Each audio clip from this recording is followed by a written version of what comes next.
네, 아멘. 기쁘고 즐거우셨습니까? 여자분들한테 물어봐야 돼. 기쁘고 즐거웠는가? 음식 준비하시는데 괜찮았는지. 예? 텔레비전에 보니까 얼굴에 이렇게 미소를 머금게 하는 현수막을 한 동네에서 붙였다 그래요. 애미야, 어서 와라. 올해 설거지는 시아버지가 다 해주마.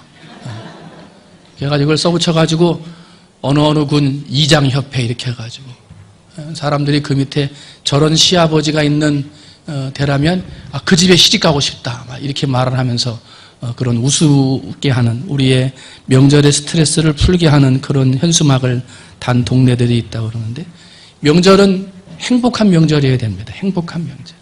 즐겁고 행복한 명절. 그런데 어떤 사람들에게는 이 즐겁고 행복한 명절이 즐거운 것이 아니라 찾아오는 것이 두려운 명절이 있더라는 거죠. 이 주부들입니다. 특별히 대가족을 이끌고 가는 맏며느리 같은 사람들은 가사에 대한 부담이 너무나 느껴져가지고 명절 때만 되면 명절 증후군에 시달린다. 그렇게 이야기를 해요. 심한 부담감, 피로감, 갈등.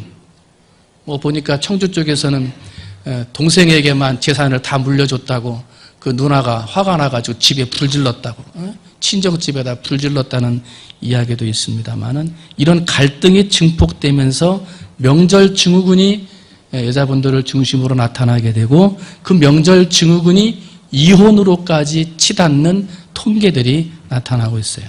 통계청이 발표한 최근 5년간의 이혼 통계를 그리고 이혼의 시기를 분석해 봤더니 설날과 명절 전까지 이혼했던 통계보다 설날과 추석 등 명절을 지난 이후에 바로 이혼하는 이혼율이 11.5% 증가하더라는 거예요.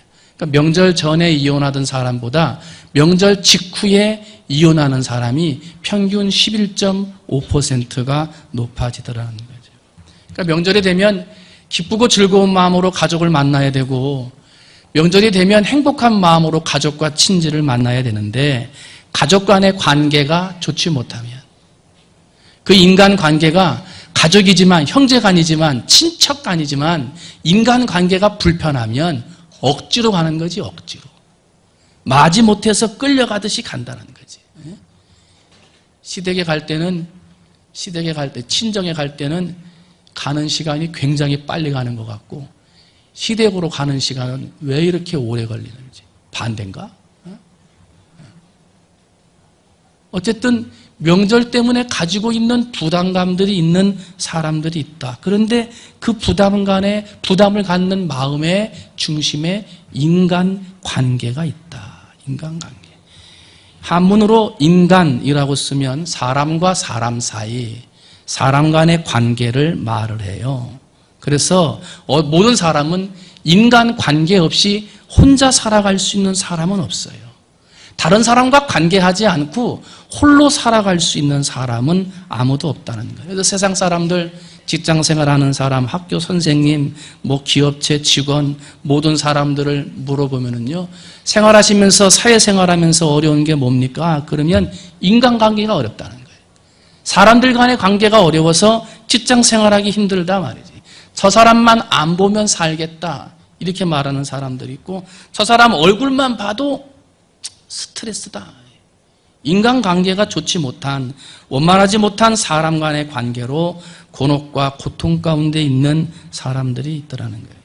미국 카네기 멜론 대학에서 사업에 실패한 사람 1만 명을 조사를 했어요. 인생에서 실패한 이유가 뭐라고 생각하십니까? 그렇게 질문을 했더니 15%의 사람들은 내가 이 사업과 직장을 운영해 나갈 전문적인 지식과 기술이 부족해서 실패했다. 이 전문적인 지식과 기술이 없어서 그랬다라는 사람은 15%고요.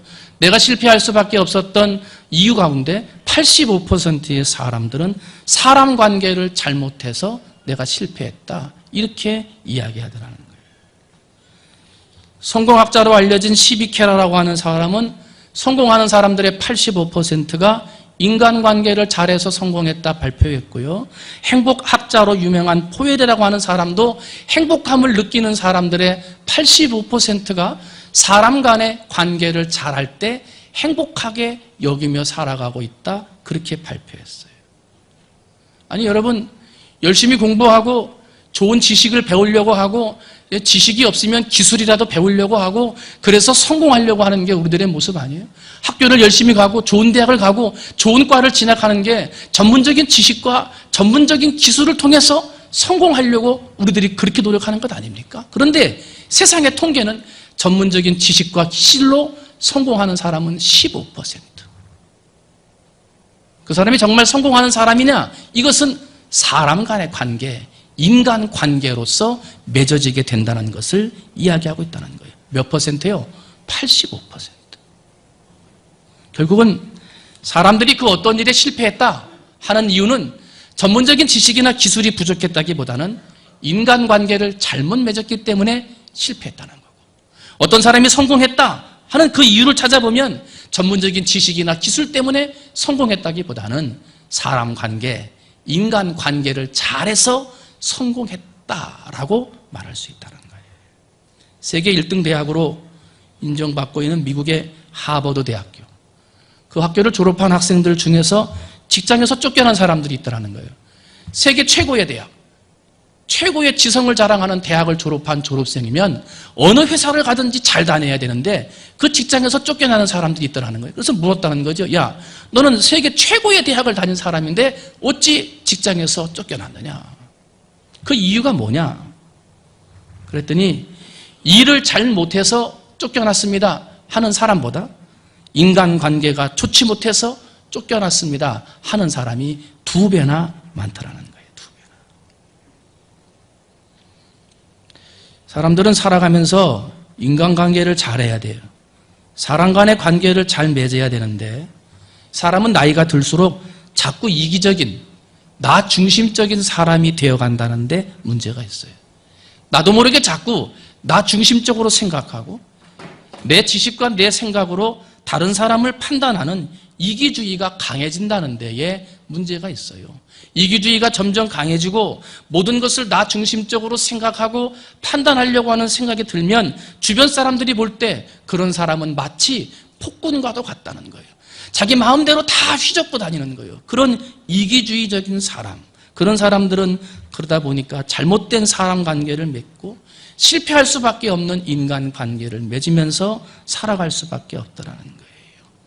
여러분, 돈을 가지고 돈 때문에 사람들과의 맺어진 인간관계는요, 돈이 떨어지면 그 인간관계도 다 떨어지는 거예요.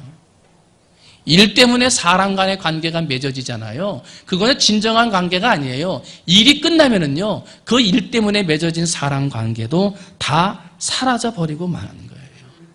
돈으로 맺어진 관계, 일로 맺어진 관계가 끊쳐져 버리는 나이가 좀 들게 되면요, 그때 가서는 사람 관계가 없다 보니까 외롭고 초라한 삶을 살 수밖에 없는 거예요. 찾아오는 사람이 없어. 만날 사람도 없고, 가가지고 마음의 고민이나 아픔을 시원하게 이야기할 사람이 없는 거예요. 그런데 살아가면서 사람 중심의 인간관계, 특별히 우리는 예수를 믿는 사람들이기 때문에 믿음을 가지고 있는 믿음 중심의 인간관계로 사람 관계를 잘 맺어나가게 되면 나이가 들면서 존경받게 되고, 나이가 들면서 찾아오는 사람이 많고, 나이가 들면 들수록 따라가고 쫓아오는 제자와 같은 사람들이 많은 행복한 인생을 살아가게 된다는 거예요. 사랑해주고 격려해주고 배려해주고 인정해주고 높여주고, 그러면서 아름다운 인간의 관계를 맺으며 살아갈 때 그런 사람들이 성공하고 그런 사람들의 인생이 아름다워진다는 거예요. 여러분, 인간관계를 잘 맺으면서 사시기를 주님의 이름으로 축원을 드립니다. 특별히 믿음 중심의 관계, 교회 안에서 성도 간에 아름다운 인간관계, 신앙관계를 잘 맺어서 나이가 들수록 나 중심적으로 초라해지는 그런 인간관계가 아니라 나이가 들수록 찾아가고 싶고 나이가 들수록 만나고 싶은 존경받는 인간관계를 맺으며 살아가는 여러분이 되시기를 주님의 이름으로 축원을 드립니다. 오늘 본문은 요셉하고 그 형들의 인간관계의 모습을 기록하고 있어요. 요셉이 어떤 사람이었어요? 처음부터 요셉이 형들과의 인간관계가 좋았습니까? 아니죠. 요셉은 아버지의 사랑을 독차지해요. 그래서 형들로부터 미움을 받고 형들의 손에 팔려나가고 노예가 돼요. 애매한 고난을 당해서 감옥에 갇히게 되고 술 맡은 관원장의 꿈을 해석해서 당신이 복직될 것이라고 이야기해요. 복직이 됐어요. 그런데 요셉을 도와주기로 한 술 맡은 관원장은 2년 동안 요셉을 잊어버렸어요. 바로왕이 꿈을 꿔요. 누구도 해석하지 못할 때 술 맡은 관원장은 요셉을 기억해냈고 요셉을 바로에게 추천해서 바로의 꿈을 해석해주고 그제서야 요셉은 애굽의 총리가 되었어요. 그리고 총리가 된 다음에 이제 자신의 형제들을 만나서 자신이 요셉임을 밝히는 장면이 오늘 본문 말씀에 나오고 있는 거예요. 그러면 이 요셉과 형들이 서로 미워하고 노예로 팔았던 그러한 좋지 못한 인간관계인데 이 좋지 못한 인간관계를 좋은 관계로 풀어나가고 있다는 거예요. 요셉은 어떻게 해서 좋은 관계로 풀어가고 있는지 그 모습을 좀 살펴보고 혹시 내 안에 요셉과 같은 미움과 아픔의 관계, 그러한 좋지 못한 인간관계들이 맺혀져 있다면 오늘의 말씀을 통해서 여러분의 맺힌 관계를 좋은 관계로 성공하는 관계로 풀어나가는 여러분이 되시기를 주님의 이름으로 축원을 드립니다. 첫 번째로 좋은 인간관계는 용서로부터 시작됩니다. 좋은 인간관계는 용서할 때 시작되는 거예요. 이제 총리가 돼서 형들 앞에 서 있어요. 아마도 높은 자리에 서 있겠지. 좋은 의자에 딱 앉아가지고 좋은 의복을 입고 서 있을 거예요.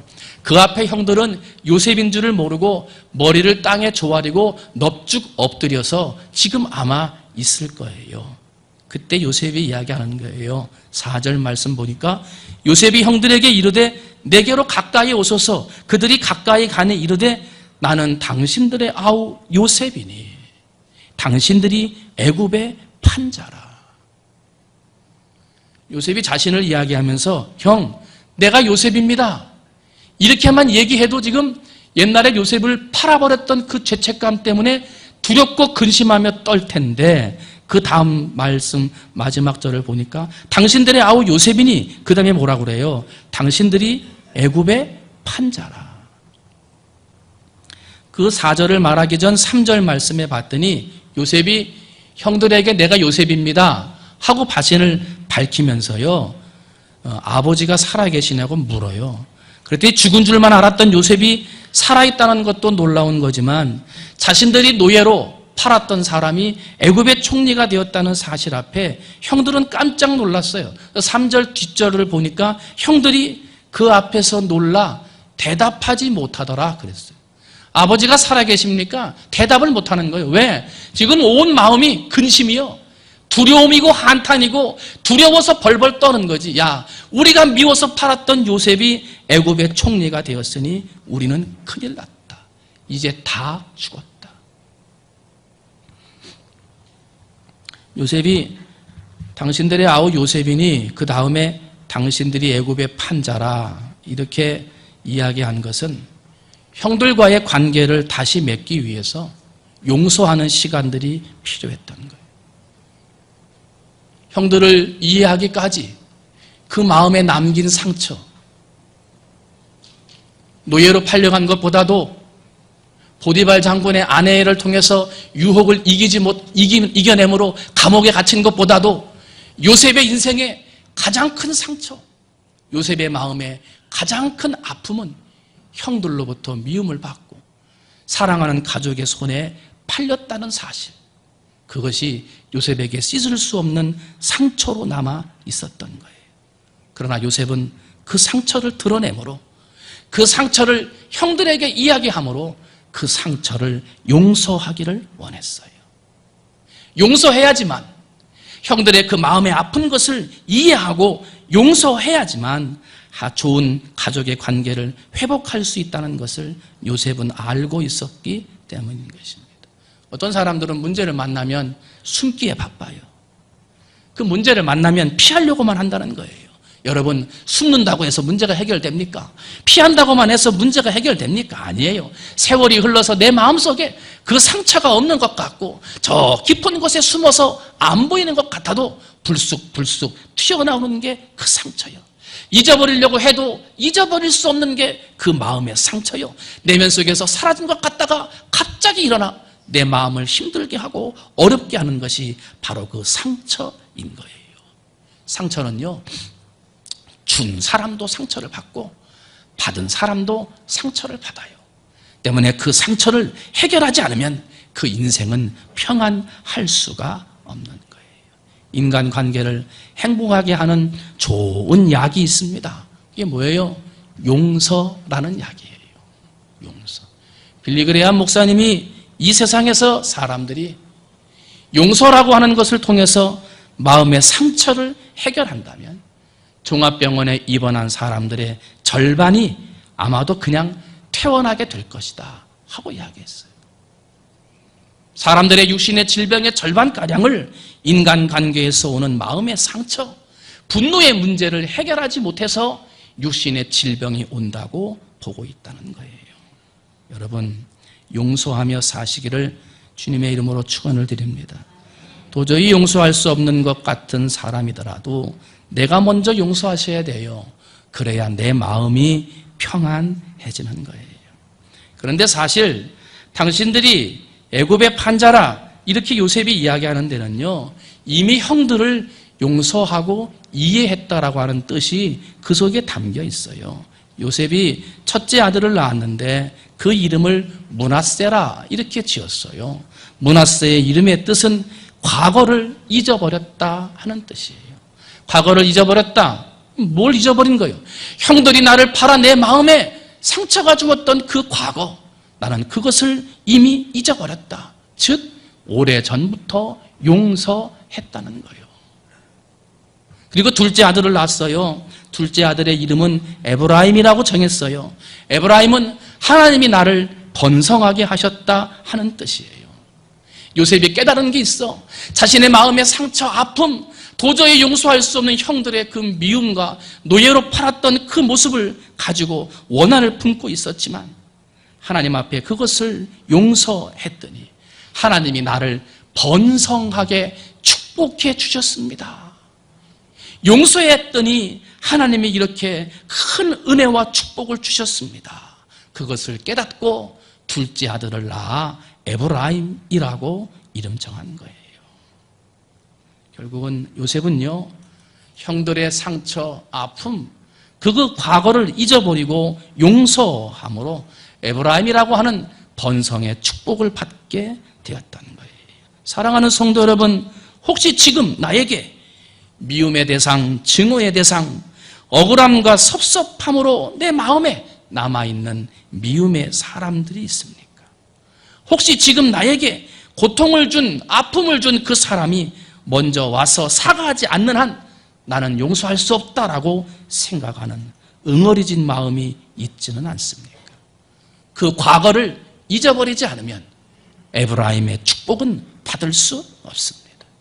그 과거를 잊어버리고 용서하지 않는 한 번성하게 하는 하나님의 복을 받을 수가 없다는 거예요. 상대방이 어떠한 태도를 취하든 상대방이 어떤 마음을 취하든 그 사람을 먼저 용서하세요. 그래야 내가 에브라임의 복을 받는 거예요. 에베소 4장 32절, 서로 용서하기를 하나님이 그리스도 안에서 너희를 용서하심 같이 하라. 두 번째로 요셉이 좋은 인간관계를 통해서 복을 받을 수 있었던, 형들과의 아픔과 상처를 치료할 수 있었던 방법은 용서였고요. 두 번째는 하나님의 섭리를 믿으면서 좋은 인간관계가 시작됐습니다. 하나님의 섭리.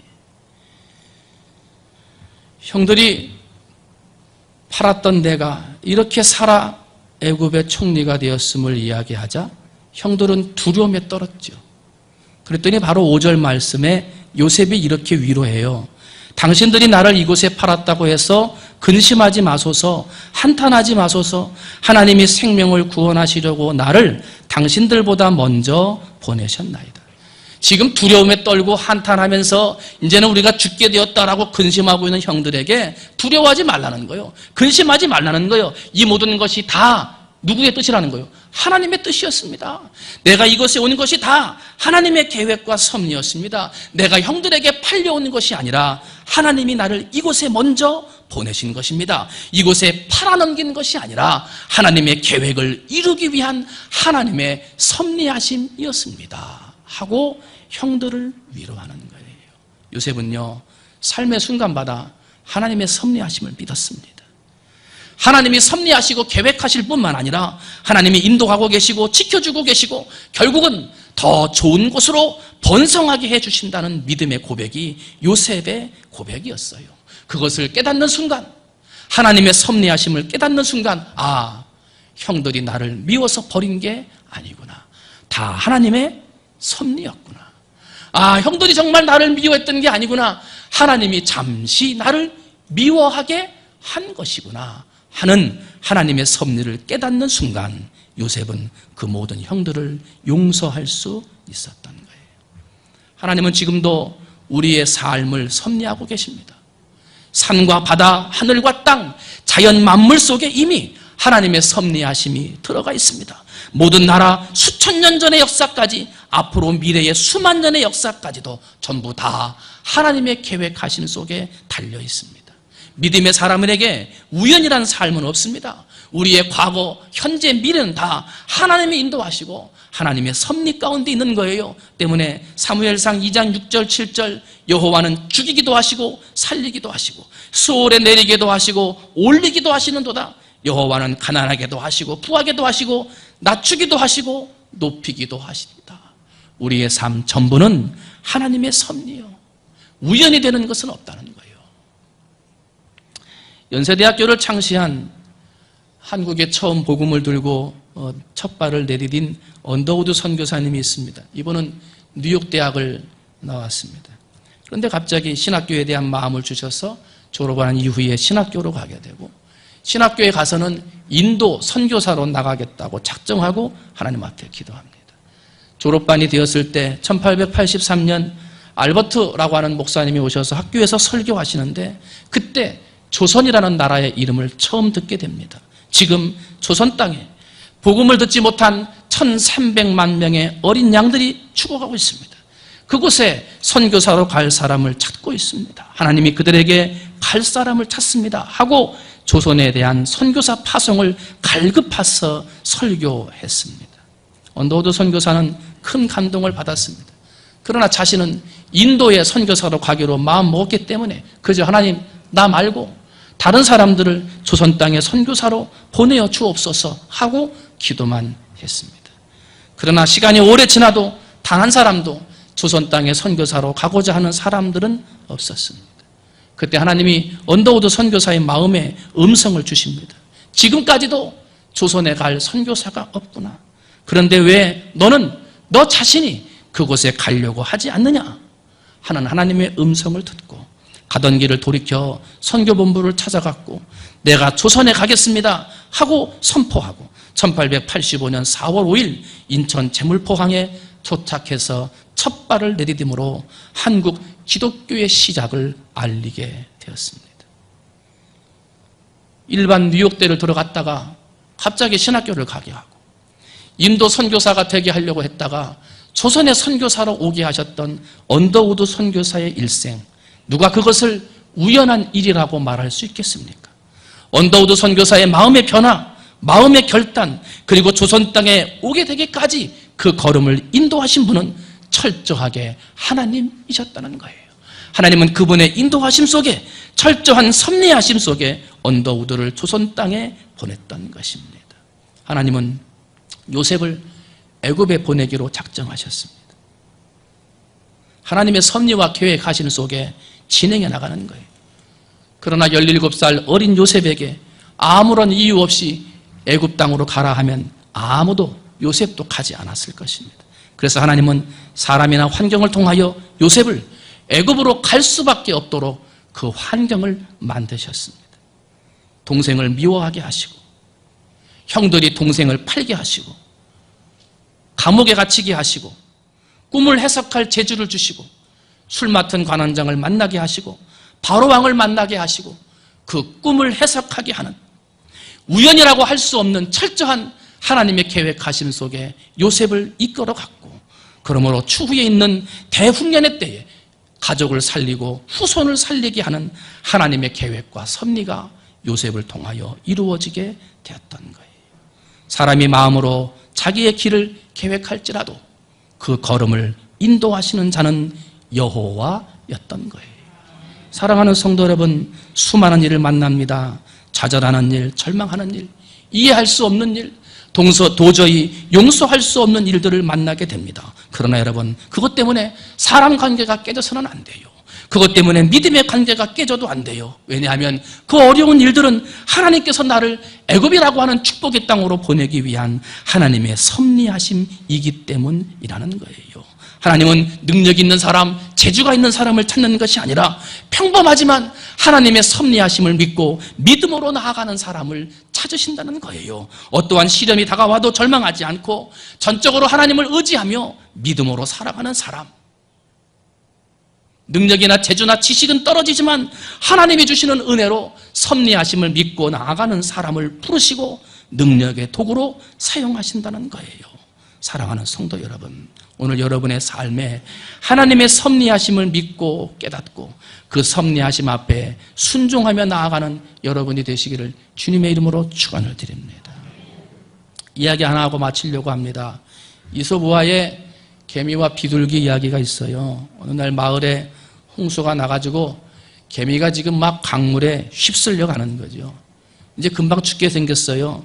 나를 좀 살려주세요 하고 소리를 질렀는데, 비둘기가 나무 위에 앉아 있다가 그 개미의 소리를 듣고요, 나뭇잎을 하나 따가지고 개미에게 떨어뜨려 준 거예요. 개미는 나뭇잎을 붙들고 간신히 목숨을 건졌어요. 이제 태풍도 지나고 홍수가 지나고 세월이 지나서 숲속 마을에 평화가 왔어요. 새들이 나무 위에 앉아서 이렇게 울부짖고 있을 때 갑자기 어디선가 사냥꾼이 나타나요. 그리고 그 비둘기를 향해서 총뿌리를 겨누고 있었어요. 일촉즉발의 중요한 순간, 그때 개미가 사냥꾼의 발을 깨물었어요. 사냥꾼이 놀라서 총을 떨어뜨리는 소리에 비둘기는 살게 되었던 거예요. 개미가 도와줄 줄이라고는, 그 조그만 개미가 비둘기를 살려주게 될 줄이라고는 아무도 생각하지 못했어요. 여러분, 사람은 누구의 도움도 필요하지 않을 정도로 완벽한 사람은 한 사람도 없습니다. 개미와 같이 저 사람으로부터 무슨 도움을 받을 만한 게 있겠는가 하고 생각할지 모르지만, 그러나 이 세상에 아무것도 아닌 사람은 한 사람도 없다는 거예요. 때문에 우리는 서로 도우며 살아야 돼요. 서로 사랑하고 이해하고 격려하고 믿음의 관계 속에서 칭찬받을 만한 아름다운 인간 관계를 유지하며 살아야 하는 거예요. 특별히 믿음의 사람, 하나님의 사람들이라면 더욱 믿음 안에서 좋은 관계를 통하여 하나님의 복을 받아야 한다는 거예요. 오늘날 많은 사람들이 전문적인 지식과 기술이 없어서 실패하는 게 아니에요. 돈이 부족하고 능력이 없어서 실패하는 게 아니에요. 인간관계를 잘못해서 사람들과의 좋지 못한 관계로 실패하고 있다는 거예요. 서로 도와주고 도움을 받을 수 있는 좋은 인간관계가 있어야 성공한다는 거예요. 므낫세, 미움과 증오와 아픔이 있었던 과거를 잊어버리고 용서하면 에브라임, 하나님께서 번성하게 하는 복을 주시는 거예요. 혹시라도 아직 내 마음에 미움과 증오가 남아있다면 과거를 잊어버리고 용서하시기를 바랍니다. 용서하는 삶으로 에브라임의 축복, 번성하게 하는 하나님의 축복을 다 받아 누릴 수 있는 우리 사랑하는 모든 성도님들이 되시기를 주님의 이름으로 축원을 드립니다. 기도하